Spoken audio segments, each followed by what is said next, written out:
It gets better for you. So welcome to another Friday Night Live Q&A, where you can ask questions about keeping freshwater fish, shrimp, plants, whatever it may be. I've been doing this a long time, and glad to have you guys in here. Let me hop in the chat here.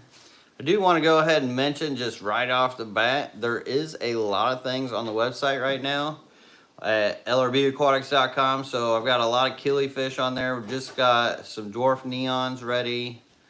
What else did I add? Pseudomugil luminatus, bunch of shrimp need rehoused because they've just been breeding like crazy, and lots of plants. So if you guys haven't been to the website for quite some time, have added a bunch. Plus now I offer free shipping for any orders over $100. So that's a pretty good deal. Like, get free shipping on fish. Not a lot of places, if any, do that. So that's been going on with the website. Just wanted to catch you guys up on with that. And hopefully I can get some of your guys' support, because it is kind of needed right now. I'm trying to do this whole Fins and Fury thing, and been dumping a lot of money into that and just trying to get it rocking. But hello everybody in the chat, glad to see y'all. And you notice we're not doing the vertical tonight. We went back to horizontal. I think we're gonna stick with the horizontal. I do kind of still need to like figure out a better placement to do these lives at some point, but we are definitely gonna go back to horizontal. The verticals were good for the algorithm for a while, but that's kind of wore off, so no point in really doing it. And yeah, I figured a lot of you guys would like this better. My hair is just a mess. There we go, it needed floofed. Oh. Now I'm pretty. But hello you guys. If you guys haven't seen the videos coming out this week, they've been kind of fun. I've been trying to sneak some fish content, but in between that, I've been throwing out some of that boxing content for the Fins and Fury between Joey and I, and just kind of playing back and forth. It's been a lot of fun. And let's see, what else this week? Like, really, that's been taking a lot of my time. I do plan on getting into some of my like tanks and getting you guys videos of those. I've been torn on like doing a whole Fishroom tour, because there's actually 2 people right now sitting on Fishroom tours of mine, and I don't want to like step on their toes as far as like putting out a Fishroom tour and then, I don't know, there's not really have much traction. So I want to give them a chance, but at the same time, I don't know, I can only wait so long too. Plus, I mean, getting different people's perspectives, it's all good. Even though some people don't really understand my Fishroom, especially nobody understands my Fishroom more than I do, because I mean, it's my Fishroom. Isaac Cameron says, hey man, bought a Avatar copper betta pair for $100. Is it a good deal or not?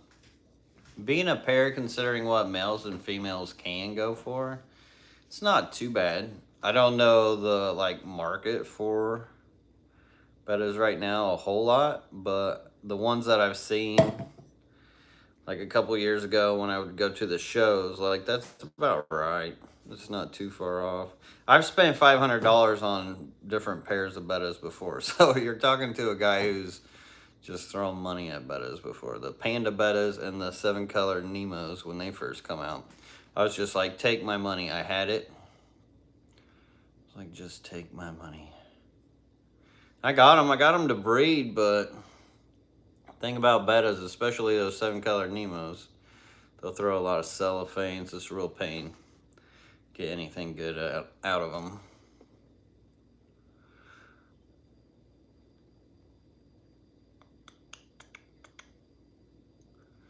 Thank you guys, I appreciate you in the chat.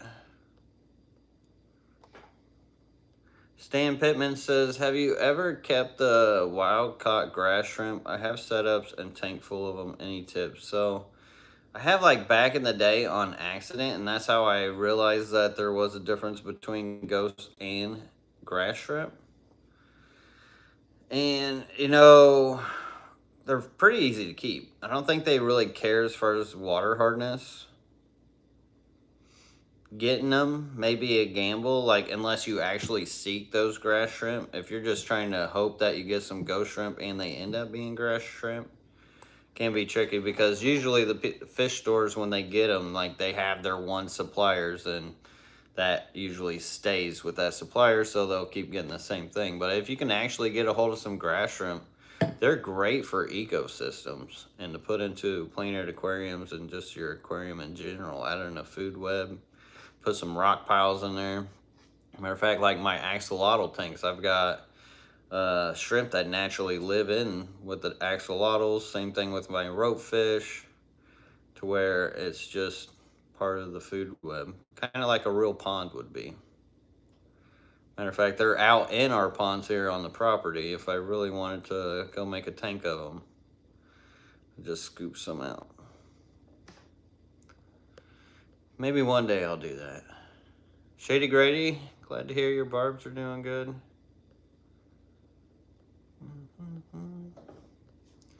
Andrew Goldfish says, what was your favorite fish store back in Indianapolis? Definitely the Reef, for sure. There was nothing that held a candle to the Reef.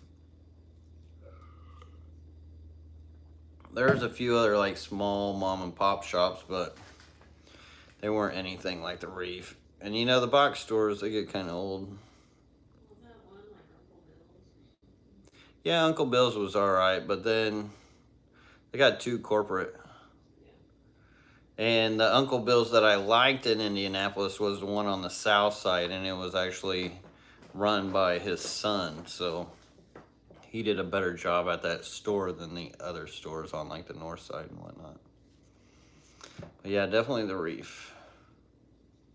Carrie Breton says, your killifish, could I get them to spawn in a 2.5 gallon? Yeah, definitely. Definitely. Pretty common for killifish keepers and breeders to spawn them in that small of a tank. Just because like they live in very small waters, they like it cozy. I mean, they like a big tank to an extent, but they like to cozy up. But you could. Kind of like, they're so much like a betta. You know how bettas, they don't need a whole lot of room. They kind of like smaller spaces too. And same lifespan. So that's the thing about killifish. Like for the longest time, people thought it was just such a colorful fish. I mean, I could see it being intimidating because it's like, wow, okay, this fish is really awesome. Why isn't there so many in the hobby? And I think it intimidated people to think, oh, these are hard to keep. They only last so long. And when it comes down to brass tacks of it, like, they're not that far off from a betta. Like, they're shaped different, a lot different, but when it comes to lifespan, when it comes to keeping, very, very similar. Breeding's a little different though. They are a labor of love to breed. Not as easy to breed as bettas are.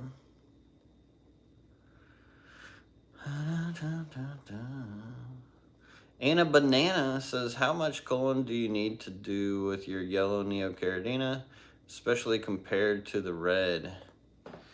So, I don't know. It really depends on the tank. I've got 3 different tanks of yellow Neocaridinas. Like, some of them hardly even need to be cold. And, like, some a little more than others. So it can really vary. It's pretty solid. Like, I've had my yellows for a really, really, really long time. Like, you'll never cull them out completely to where they're all just like this amazing yellow. That will never happen because they just shade out naturally, no matter how hard you try. You can get them looking pretty good. I've done it, but it takes a lot of work. But it'll never get like completely perfect. I've been working the same lines of shrimp for like, I don't know, 10 years almost now.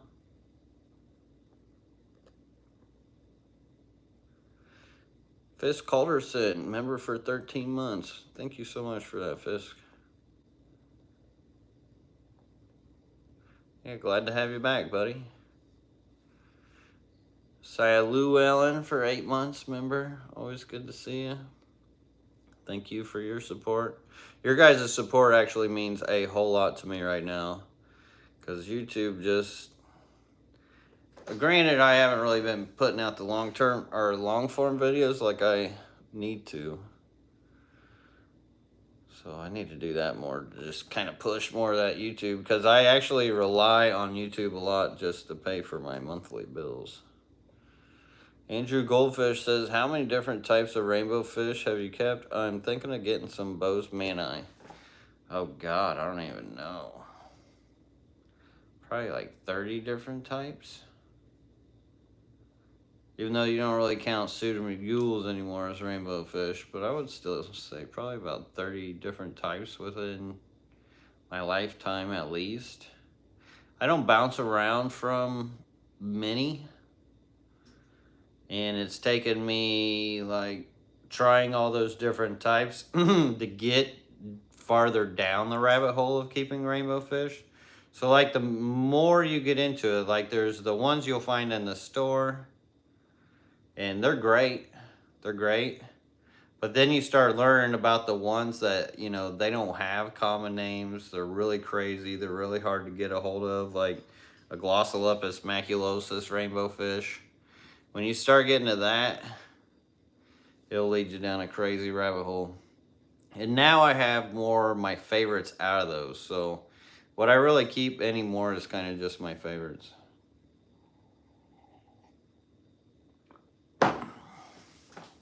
Which I'm probably not going to list them off, because that's more for me and what I'm breeding. Even though, good luck to anybody trying to get them before I breed them. Ha ha ha. Shady Grady says, hi Lucas, can't wait for F&F. How are your mascara barbs doing breeding outside? I have been waiting 1 year for babies from you to add to my colony. So far, I haven't really seen any signs of anything, but that pond is like completely covered in guppy grass. So I need to get the rake out there this weekend and rake some of that guppy grass out and see what's really going on out there. But they're doing good. I love going out there and feeding them, just hearing them hit the water and just flying through the water, because they got an 8-foot cage now. And that kind of fish, like to see that kind of fish really be able to run, I absolutely love it. But I do got a backup group of them, because, you know, the ones I have are pretty old.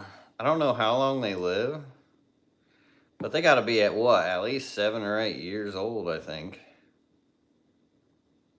Maybe, at least.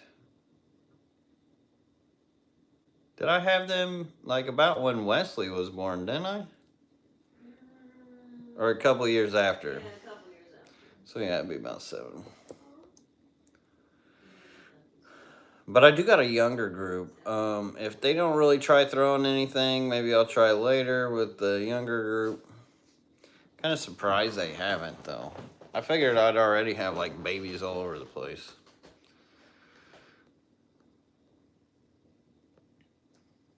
Hopefully someday. Isaac Cameron says, I try to dry start Monte Carlo, but it always melts. What to do? Yeah, it melts because, I mean, that's what a lot of those tanks and like methods people will show you. That you can create this really nice looking carpet, but then you add the water, and then sometimes that Monte Carlo or HC has to transition, and sometimes it'll melt back. Usually what they do to stave that melt back is to pump CO2 in it. I don't know if you have pressurized CO2, but they usually gotta like really pump the CO2 in it for quite a while to get it to transition. And you're not gonna really keep fish in that tank for a while when doing that, because it can be really hard on any fish putting them in that situation. Best way, the way I do it, like if you really want that Monte Carlo to like carpet for you, is get it from, so I've got this stuff called pearlweed, which is almost identical to Monte Carlo. Matter of fact, there may be some of it, maybe Monte Carlo somewhere. But what I will do with that is I'll take a clump of it and I'll put it in a substrate, and I'll take another clump of the substrate and just sprinkle it on it, so it just kind of sits there. It'll look a little raggedy at first, but then it'll start bushing up and it'll really anchor down. And if you want it to spread out on the ground, you've got to cut it. You got to mow it. It's a lot like a yard. So with plants and in horticulture, the more you trim and cut it, the more it gets into like the roots. It'll send more power to the roots growing, and not as much into like stretching going to the lights. So keep it trimmed and it should keep growing out. And that's the best way to really do it. And you can do it without CO2, especially with the pearlweed. You can do it with Monte Carlo without the pearlweed. HC is a little harder, the more finer carpeting, Hamantheus. It is a little easier to use, or a little harder, because I think more of the smaller leaf structures. So grabbing that oxygenation, and water changes will be your best friend when it comes to really getting those to carpet and grow out. That plant loves that reoxygenation from water changes. Not big ones, just do normal like 25%, 30%. Darb Wire says, favorite steak and cooking method. I'm on a chuck ice streak and the air fryer kick. Great cut if you can find it. So my favorite steak is one that Lady LRB cooks, because she does a good job. That's really about all there is to it. God, I ain't cooked a meal for a long time, so big shout out to her for taking care of me. And as far as the cut, I can't tell you what kind of cut I eat, because if I do, they're going to start upping the prices. Like they're buying them from... Well, I know they may not buy them from here, but I already keep hearing that they're starting to go up, and people are figuring out what kind of cut that is, and it's a secret. I got a secret cut that you guys don't usually hear about. It's like a filet mignon, but bigger. Anna Banana says, I just got a new 75 gallon on a still at Petco's website. Total 75% off list. That's really good. Pseudomugil is on my list for the tank when it's ready. What water parameters do you keep them? So you actually ordered the tank online, and then what? You gotta go pick it up? Never actually tried that before. But the Pseudomugil, there's a lot of different ones. They really don't care. If you want to breed them, it does help to have more neutral towards acidic water, but they don't really care soft water or hard water. They're not too picky. They're really easy fish to keep. Keep them in the mid 70s, harder, softer water, at least as long as you're not like, I think, too extremely soft. I don't know. I haven't kept them in like near rainwater before, but I imagine they do all right. That's for the more common pseudomugils that you'll find. There are like Cyanodorialis, which needs more brackish conditions, but most of them aren't like that. I think Cyanodorialis may be the only one like that that's really picky on parameters. Which they'll actually live in anything. I think that's another breeding thing too. Like, they just got to be brackish. Pseudomugil is real hardy fish. Matt Flash says, smallest tank for Neos. I've seen them in like bowls and stuff. Like bowls yay big, 2.5, 5 gallon. kind of small, but if it's just like all the space you got and you know, you don't really have to breed them out, I don't see anything wrong with the 2.5 or 5. Man, why do pet stores sell tiny bull? It's fish abuse for like betta, goldfish, and many others. A goldfish, yeah, it would be abuse. I don't know how tiny of a bull. Like the betta bulls that they have them in, those deli cups, those obviously aren't meant for housing long term. Like a bull like this for a betta, like yay big. Like that's good for a betta. Bettas, if you see where these things actually get raised up in, they literally get raised up in like these little bottles. So that bull is going to be like a mansion to that betta. And with their big fins, they just kind of like to laze around. And if you do get a betta, get them like a little hammock, like a leaf or something they could lay on towards the surface. They absolutely love that kind of stuff. And then make sure you give them a little open space, just kind of flare around and swim around. That's why you can do like your aquascape more towards the back of the bowl and on the sides, and then kind of leave the middle open and the front open. Decorate it however you want.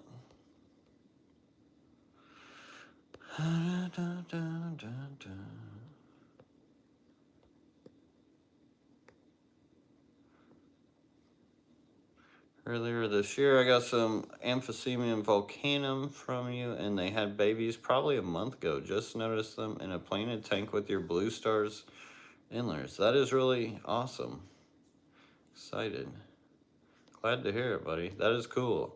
I love when you're looking into a tank and you're like, oh, what is that? What is that? That's actually one of my favorite things. That's why I put those low boys in my like display wall, which to me I thought was a cool idea, but really for display it doesn't make a whole lot of sense. I will be switching those out hopefully sooner than later.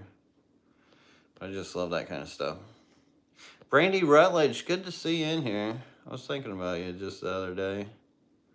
Sorry to hear you're still out of commission dealing with foot surgery. Hope it gets better soon. I know that's kind of the generic answer, but it's so true.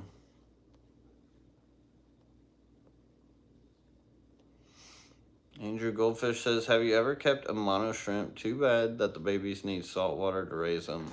So I have, and I do got like all the information on how to breed them. They definitely on my breeding bucket list at some point when I get time to actually focus on that sort of thing.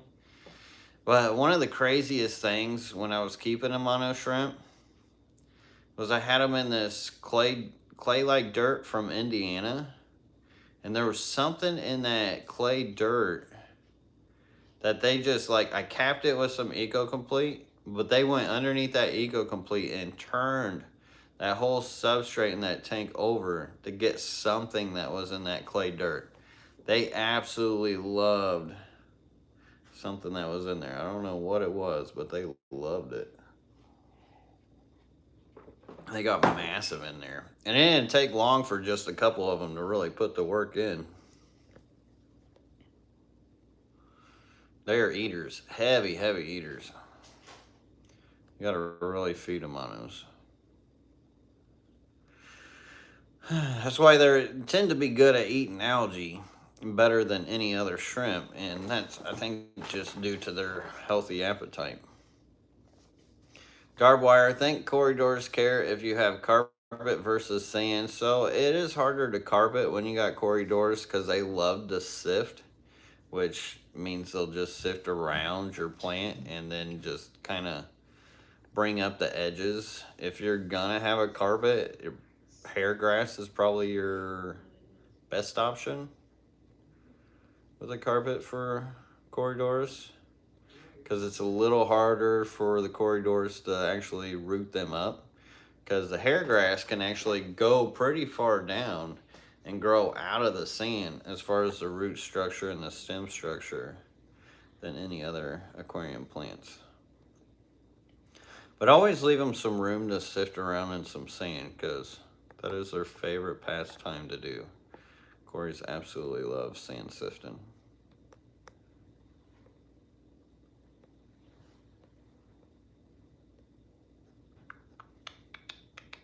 Scrolly McScrollerson, let's see. Wow. Anna Banana said order online for store pickup on the tank. The 75 gallon is 50% off on the website. Then they still apply the 50% off when you check out. Oh my God, less than $75 with tax for the 75 gallons? Run, Anna Banana, because you done stole that. That is a heck of a deal for a 75 gallon. Yeah, Anna definitely found the glitch in the Matrix. For sure, Aquarium Fantasy. Marty Cruz says, can you keep Pseudomugil luminatus with Killifish, Gardnerite, and community tank? If the tank is big enough, yes. Because the Pseudomugil luminatus is just like barely big enough to not fit in the Gardnerite's mouth. And if there's enough space to where they can kind of keep away from each other, then it can work. They do both kind of like the top of the water. So it would be one of those things like, because even though fish can get along, there's sometimes that one fish, excuse me, that just doesn't get along. And that might happen. So you may need an extra tank or space to put them in case you get one of those fish that just, it doesn't want to be friendly. It happens sometimes.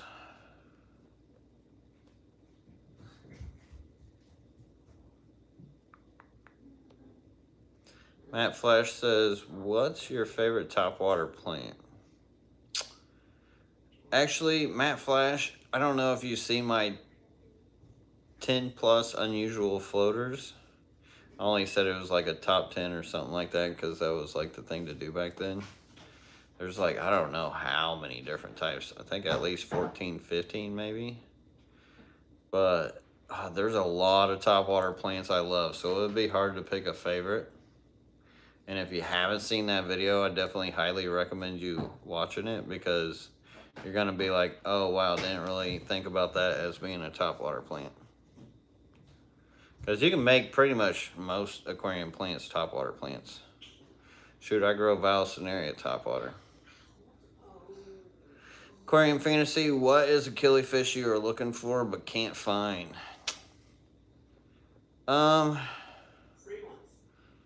Free, that's a good one. Lady LRB said free ones. I was like, yeah, that's perfect.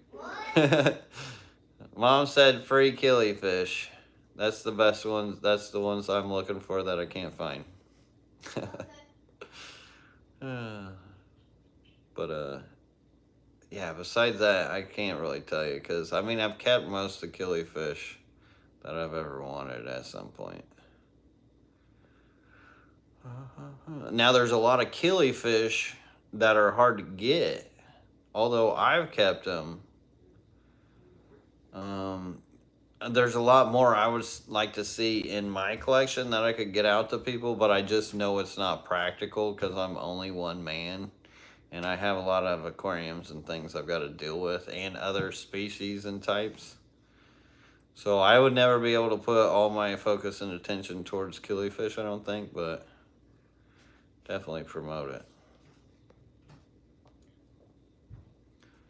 Any like fundalo pancheks. I love fundalo pancheks are my favorites.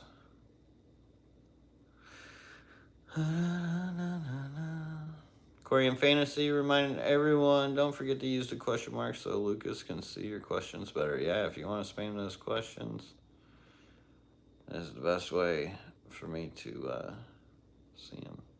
And thank you everybody in the chat for the kind comments. I really appreciate those. Hello everybody coming in. Isaac Cameron says, I went to Thailand to see the betta farm and it was a mess out there. Like they keep one betta in a 500 milliliter bottle and they said they enjoy their homes. I was like, what? Yeah, and they'll just walk all over them and throw food out and hose them off, and That's how they raise up. A lot of people don't realize it. Pocket Amy says, you ever have issues with pest bugs on plants growing out of the tank? Know any way to deal with like scale or therp? So, are the trips. So sometimes you'll get like those springtails that will come up off those plants. It's actually really good fish food for your fish. And you know, I've seen them. I've never had like any actual problems where I was like, oh my God, I gotta really deal with this. It was all just kind of the environment. Aphids in the garage. Yeah, there was one time I had, what was that plant? Angustifolia, Hygrophila angustifolia. Just bushed out like crazy in like 275s. It had flowers everywhere. Beautiful, beautiful, amazing tank. And it ended up with aphids, and we keep a lot of indoor plants, so it was kind of like, oh, I got to trim those all up, cut it all down, and then they all ended up going into the tank and being fish food. Hey, bud. Hi. How's it going? Good. Love you. But yeah, it wasn't a real big issue. I haven't had any, like, I know it can be really like worrisome when you see these like different little things. It's funny how people get scared of the little things in their aquariums more than anything.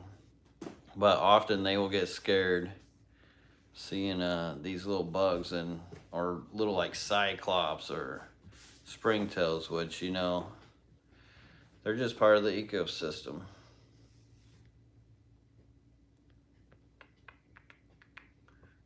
Let's see. Kind of hard to scroll like this. Andrew Goldfish says, whose fish room did you most enjoy seeing? Out of all the fish rooms I toured, of course, mine. But besides that, what would be the coolest? Oh, I would say probably have to be the Bodrock's.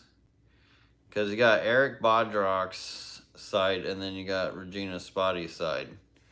And I love them both, but Regina's fish room, her collection of odd fish is just like right up my alley. I absolutely love odd fish. And they have like this museum of old antique aquarium stuff that is just phenomenal.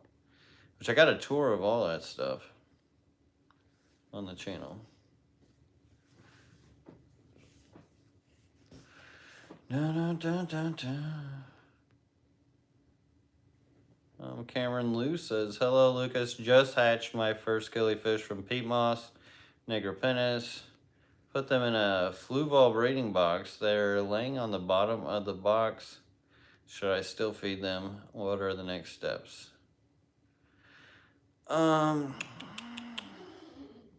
They're laying on the bottom of the box. As far as what you should feed them, so first off, I'm not a big fan of breeder boxes. With those kind of killifish, it's best to even put them in like a no filter situation that has a bunch of microorganisms. Because when you add a filter, it messes up like cycles of many different small microorganisms like paramecium, infusoria, things that these tiny little fish can grow and raise up off of. But I don't know if you have that ability. If you have that ability, get them out of the breeder box, do something like that. Make it the dirtiest tank. If you've got a filter, squeeze that filter media in there. And put some aquarium water in there. Let that settle, then put the babies in there. They're automatically going to have food within all that. And if you don't have that option and you're stuck with that breeding basket or breeding box, if you do have a sponge, I would recommend squeezing some of that mulm in there. That would give them some small food. That I don't know how small they are because I haven't personally bred that killifish. But I can imagine they need the smallest. And if you're running that breeder box, like it could be pushing some food through it, microorganisms, if you have it on a no filter. So that's another thing to think about. When it comes to those little fish, dirtier the fish tank, the better. I know some people are like, ooh, hit it with the methylene blue, do all this. Not a fan of those methods. I've been doing this a long time. And I know the people who have been doing that have been doing it a long time too. So, I mean, we each got our own ways.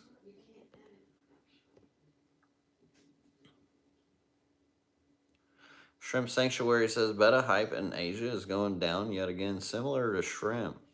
This weekend, there is an aquatic expo here in Singapore. Biggest koi competition from Japan. Probably going down to look. Oh, big koi competition? That'd be cool. But yeah, it's very seasonal. So during the summer, the hobby definitely slows down. Because there's a lot of people just out and doing things. They're not at home just looking at their aquariums. It's easy to be messing with them. Out of sight, out of mind kind of thing.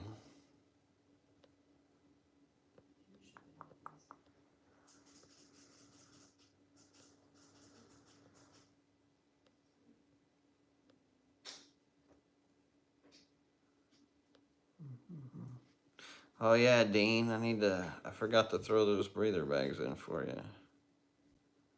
Try to remember, dude. I've got so much going on. That's why I don't like doing those special orders. So they just become a pain. Go with the flow. Aquatic says, Lady LRB, did the butterfly orchids bloom for you? I thought I saw Joey in here. I wonder if he's still in here. King of DIY was in the house. My opponent usually razzes me up. Well, I guess he doesn't care anymore. Randy Rutledge says, Wesley's still playing Geometry Dash game. Hope you're having a good summer, my man. Nah, he's moved on to different games. He's always jumping through them. Ladiana White says, hi, Lucas. I see dwarf neon rainbows on your website. Yay. Been waiting for these. What size are they? So they're about yay big, roughly. And it's funny, I got like 56 of them in a 30-gallon. No filter, you can't do that though. I know many people tell me that, oh, he doesn't have many fish in his tanks. That's why he can do it and this, that, and other. Like I've had like 70 Cory cats and one 30-gallon at one point. All doing fine. Yeah, let's not do that, bub. That is kind of loud. Thank you. Fisk Calderson says, what is the tank behind you with the white purple plant in low water? That's a good question. Those are Lady LRB's tanks. She would be the one to tell you more. I answered him in the chat. Oh, you did? Okay. Okay. She mentioned it in the chat, I guess. I really don't know much about those tanks. This is all her stuff. That is all her stuff. There's no way I could keep up with all my aquariums and all those plants. And luckily she likes them, so I think that's why we get along well. So our plants and our aquariums mesh really well together.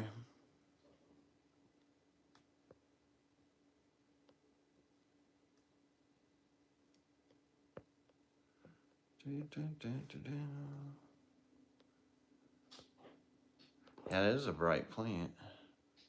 I need to do like a tour video of those. I know I've been saying it for this one forever. I try to get her to do a video of it, but you know, she's pretty busy with life. Try to motivate her, you know. Not about motivation, it's about time. Yeah, time. It's easy to want to do a lot of things, especially when you get to a new place, especially somewhere like Florida where there's just so much to do. It's a whole different place for us. And I think we're getting better at like balancing that, managing that, and just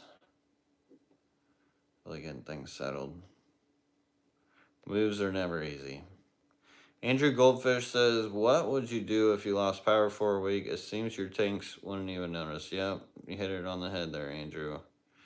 That's why I love this way of keeping, because it doesn't matter. I've done some videos and shorts and stuff where I was like, oh, well, lost power. I guess I'll have to do nothing. It's kind of nice.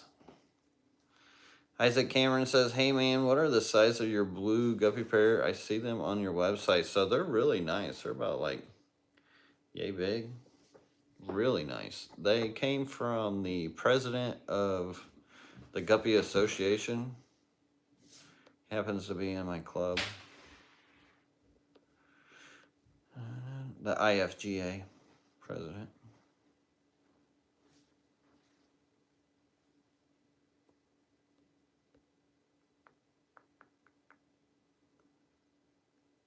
Sunset shit. She says, yeah, Joey was briefly here. He took off after checking your guns. Looking good. I appreciate that. It's going to be a battle, though. It's going to be so good. I'm so excited for it. Oh, you guys really, like, I don't know. I can't really show too much, but let me just say, you guys are in for a heck of a show.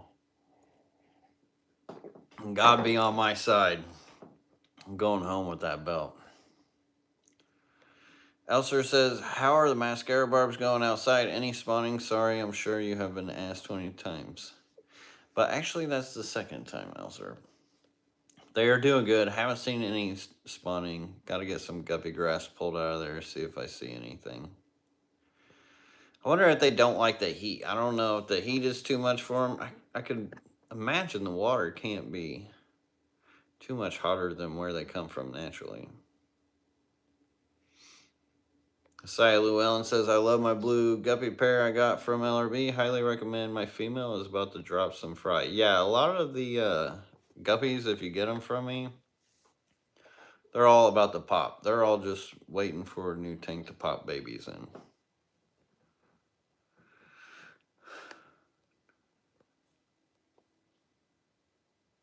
All right. I am at the bottom of the chat. If you guys have questions, that's where I am. Kent, all the way from Denmark. What's up, dude?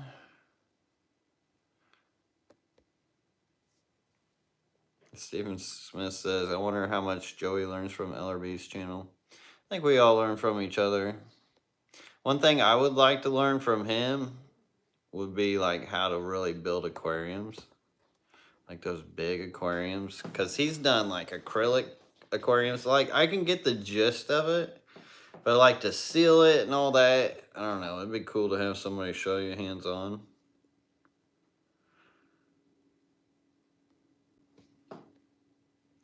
But I've been trying to help, I guess, mention more, like, he understands my style a lot more after talking to him a bit. I mean, kind of understood it before. Brandy Relish says, didn't Hurricane Andrew hit that area 30 years ago? No worries for the LRBs. I think it did. But it was more towards the coast. That barn, probably why that barn's slanting out there. That barn's pretty tough, especially with all the aquarium walls now.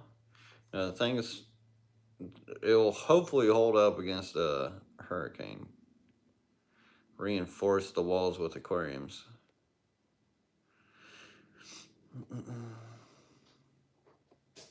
Oh, Christopher Pros. Oh, for real? Well, welcome for subscribing to the channel, being here.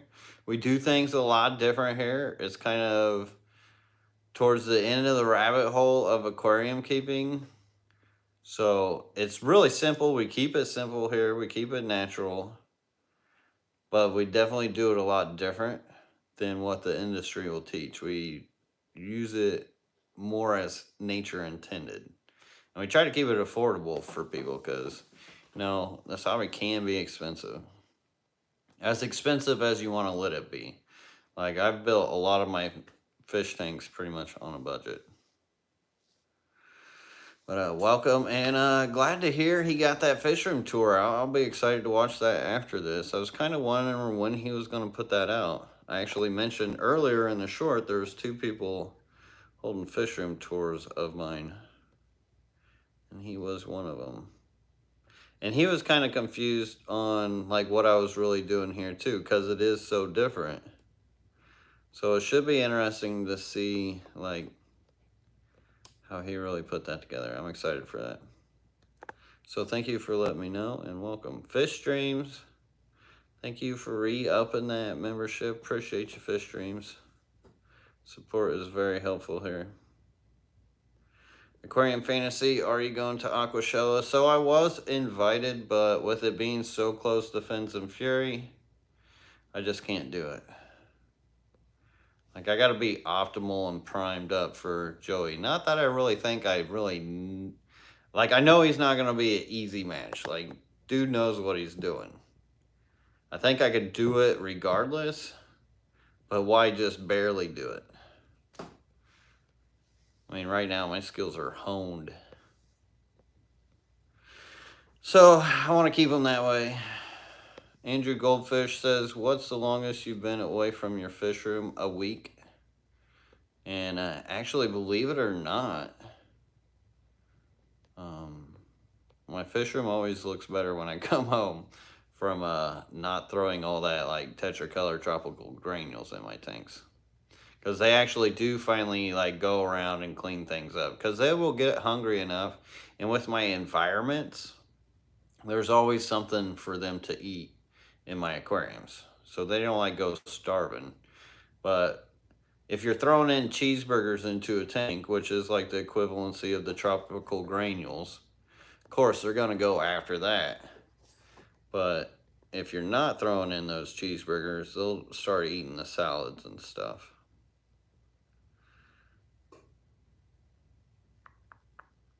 And Aquarium Fantasy, member for 15 months. Huge supporter here. Absolutely love you, man. He's been like one of the guys that have been there on like even like the worst of shorts or whatever. I would throw out videos, like he'd always be like the only person really commented in there for a while when it got slow here, because I went so different from what the hobby does, and so many people fought me on the narratives of this, and I got tired of fighting the narrative because like the proof is in the pudding. I'm not gonna sit there and fight everybody about like, oh, but this does work, blah blah blah, whether you believe it or not. It's really your choice. But he's always understood it and been there for me, so I appreciate you, Aquarium Fantasy.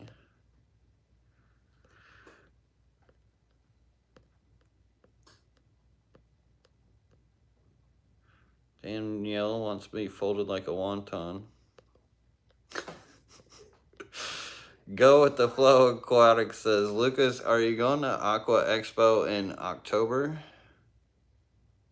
I don't even know where that is. The one in October. Is that the one in South Florida? That's the one I've been needing to go for quite some time.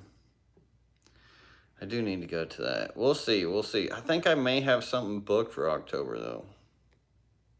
I thought I had something booked. Did we ever write all that stuff down in the calendar? Yes. Good. Thank God. Huh? Said you can thank me. And worst comes to worst, they always like, oh, hey, by the way. Oh, speaking of which, I will be in South Florida here in a couple weekends for the Gold Coast. Space Coast Aquarium Society. You got the Space Coast and then the Gold Coast that's more south. But Space Coast is around Titusville, I believe. And I'm giving my talk there, which will be really awesome. But also, after the talk, we're gonna go take some kayaks or something into the blue, like bioluminescent bacteria that grows into the ocean. So it'll be like this like magical ocean land of blue. It's been on my bucket list forever, so like super excited about that. And I believe they're gonna be doing a deal with my group. So if you're down around that area, you want to go do that with us, stay tuned. I'll have that information for you.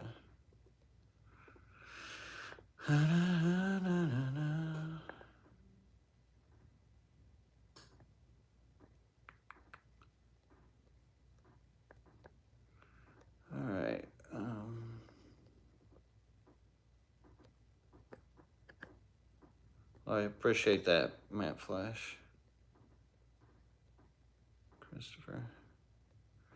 Let's see. Isaac Cameron today. I feel like dropping $50 for memberships. Did he do that, Sarah?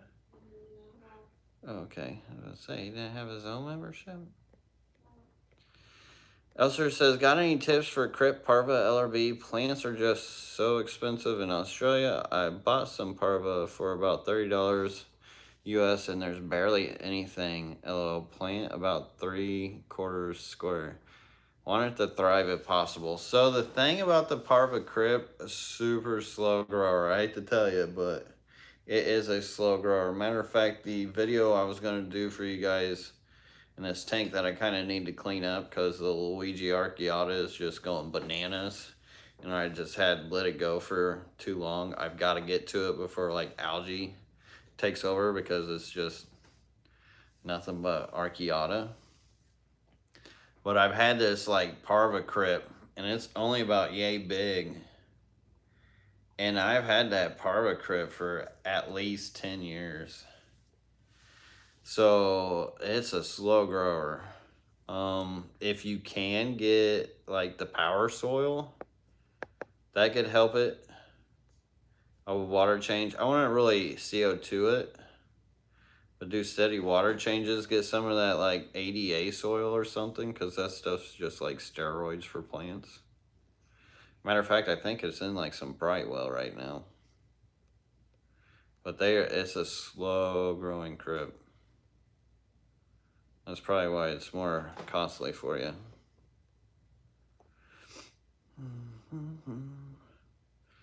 Terry LaPierre says, would a riverless killie from the tropics, French Guiana, be uncomfortable with 70-degree water? I would say 70 would be pushing towards the envelope of the underside.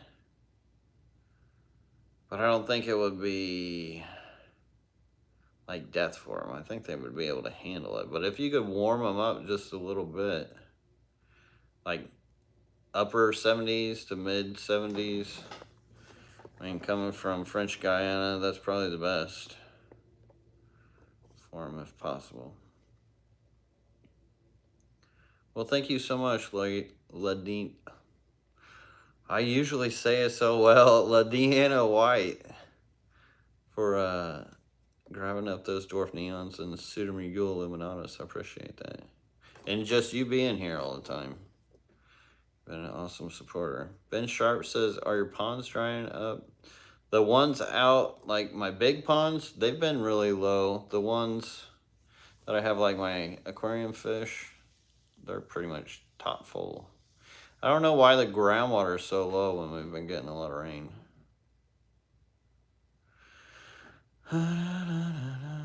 Fish Dream says, I want to have a Fins and Fury party. I better find some more friends. That'd be cool. There will be just a few hours away. Huh? She can come with us. She's just a few hours away. Oh, there you go. Lady LRB said you can come with us. You're just a few hours away. Me? No, you're right here. There is an after party too for the Fins and Fury, which I think that's going to be a lot of fun.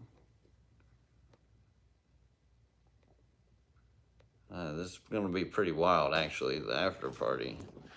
Considering what all will be going down. Dean Stevenson says, so do you feed your outdoor tubs with all the fry in the tank? I feel like I have to feed a couple times a day. They always eat it all, though. Yeah, so I definitely do feed them out there. Especially the ones that are just loaded with fry and babies.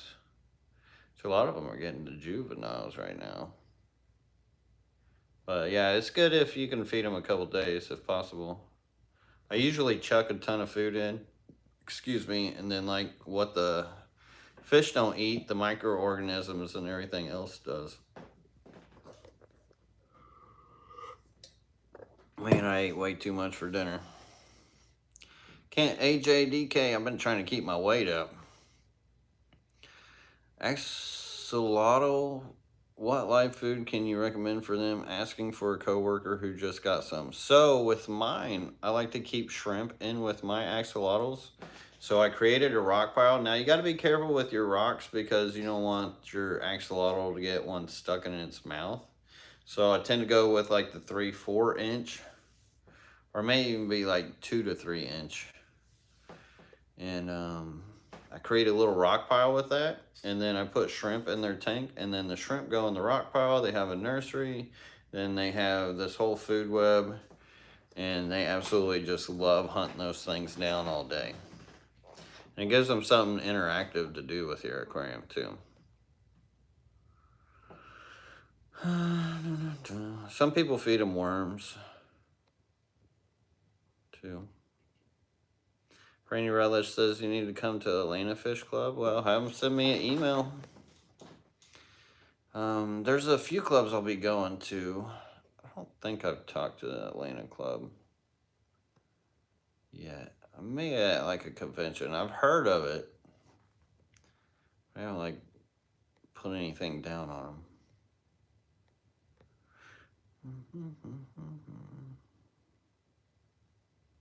Oh, you're going Aquarium Fantasy to the Aquatic Expo? Yeah, I might have to do that.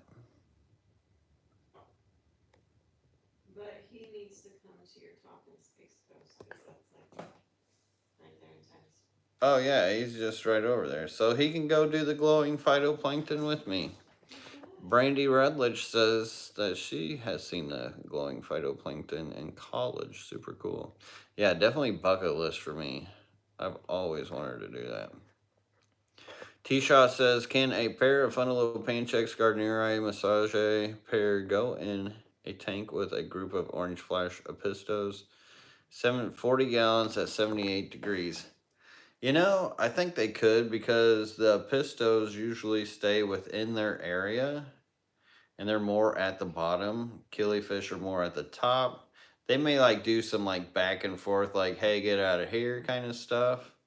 But I don't see them like actually trying to eat each other, especially if you keep them fed.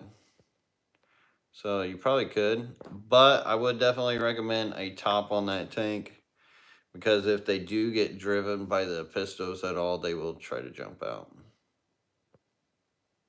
And just always good to just put a lid on a killifish tank. They like to jump.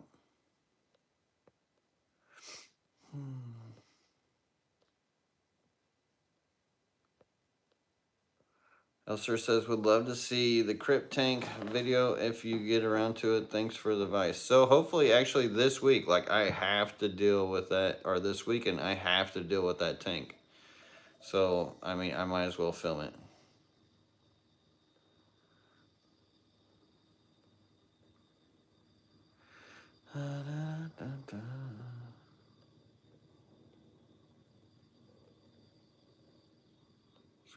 Scroll. Chi-Town Pat, what's up, my guy? Says, why don't you have a shrimp pond? So the reason why I don't have a shrimp pond is the fact that I just don't need that many shrimp. Like, I've currently got enough shrimp in my aquariums that there's no need for me to have ponds of them. And be a bit extra. Maybe if, like, I had some crazy demand for them, but I don't. I mean, I sell them every week, but at the same time, just all my shrimp, like my main sellers, I have like at least 3 tanks of, which are just 20s. But I can grow enough of them out of those multiple 20s and some 40s that I don't need any extra. But one day I hope to have ponds of all kinds of stuff. Mostly fish though. I love just seeing fish in ponds. Stephen Smith says, was wanting to know how your goldfish are doing and do you have 2 more water changes than you do with your other tanks? So I haven't been doing water changes with them at all. I mean, they're all doing good. They do have like heavy green water, lots of mulm, and the guppy grass just grows like crazy in there. So I've constantly got to pull guppy grass out because if I don't pull the guppy grass out, it'll take the goldfish swimming space. But I'm kind of at this And I think the guppy grass does play a lot of the balancing act within that goldfish tank, with it being no filter. But it is growing a lot of like Vallisneria. And I'm kind of getting to the point where I've either got to get rid of the Vallisneria or the guppy grass. And I think they would be alright without the guppy grass and just the Vallisneria. But at the same time, I'm getting tired of like seeing that be a green water tank, because they really do trigger the green water just because their waste. I mean, their waste, when they have any waste, there's enough mold in there that like it eats up any of their waste. But as far as like their ammonias, I'm guessing goldfish just pee a lot, because they really do produce quite a bit of ammonia in an aquarium, and why they'll grow either algae or green water. So I don't know. I thought about just making it a nicer goldfish tank at some point. We'll see though. We also been talking about moving into the other bedroom too, so we'll see. But they're doing good. They had a few babies in their tank too. So we had, which they're not even babies anymore. They're kind of big. I actually need to probably get a pond going for some of these goldfish, because they have been breeding in there with that guppy grass. I'm guessing they just breed in the guppy grass, and somehow the babies survive. Matt Flash says, would a rock pile protect Neos from a betta? Yeah, definitely. But you also have to watch out for the betta, because if the Neocaridina colony is strong enough, they can actually bring a betta down too. I've seen it happen.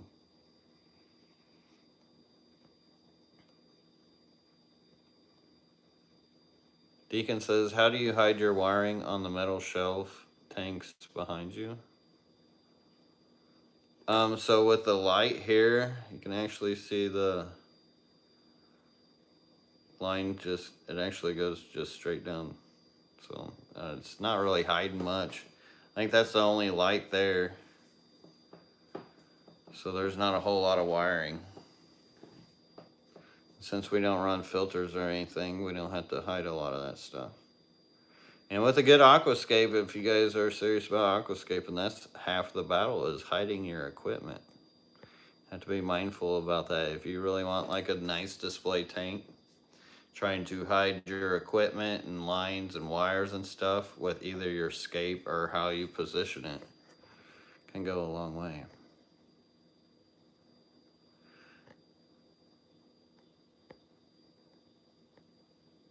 T-Shot said, yeah, and I have a lot of water sprite at the top with heavy root systems. Probably a good place for them to hang out. Oh yeah, definitely. Definitely. For sure. I would love that. I love the water sprite, their root systems they make too.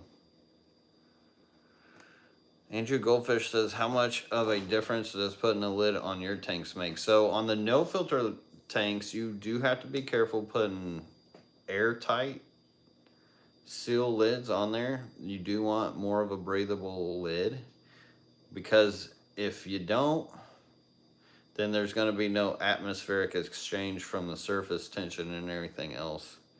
And that can be problematic. So big reason why I'm able to do the no filter is because I do a lot more open top aquariums. So that is like the biggest kicker with no filters. And probably why people don't understand a no filter as much, because some people do really get into the lids. Me personally, I could not handle a bunch of lids on my aquariums. Mostly because having to feed them all every day. 400 of them. Or however many there is these days. John McKean says, any fish you'd like to try but haven't been able to accommodate King Slayer? The only one really would be one that the King of DIY has, and it's that red freaking arowana. That's the one kind of fish I would love to have.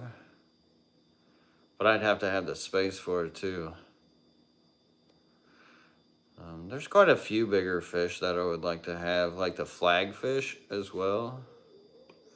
That, what is it called? I can't remember the Latin name of it. It has a really bright tail, really cool, but needs a bigger tank. Pet screen wrapping. Says I've never heard of such a thing like window screen mesh. Yes, you can do that. So with like, if you go to Home Depot or Lowe's, they have like different types of mesh screening.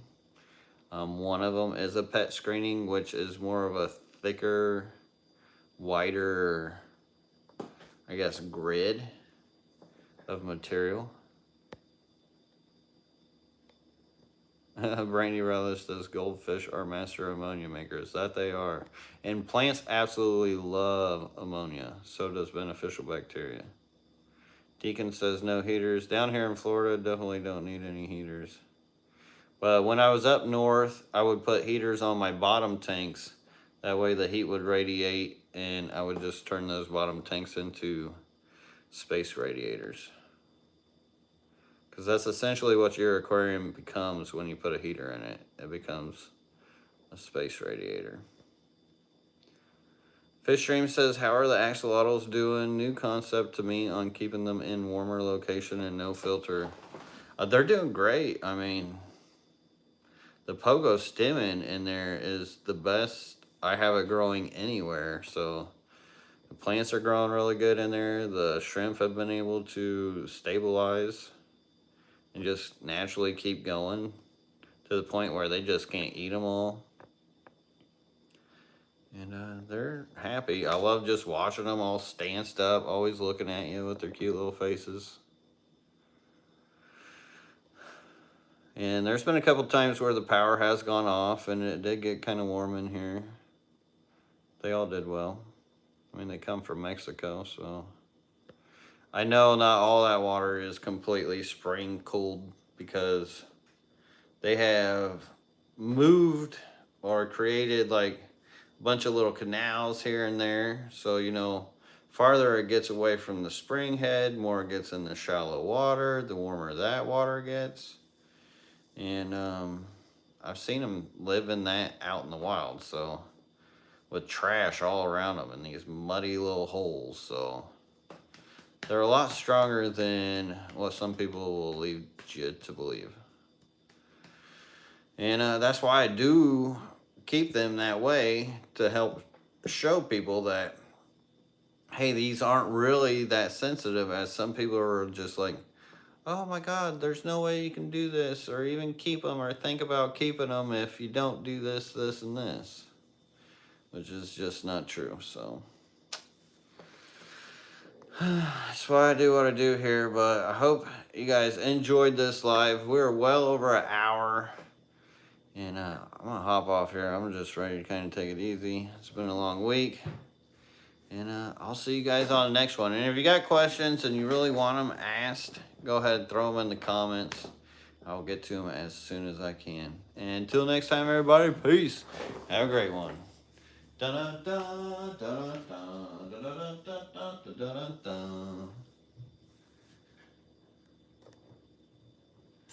Empire Dirt Aquatics, Jeff Kane, thank you so much for being a member. 32 months. It's absolutely amazing, Jeff. I appreciate you, bro.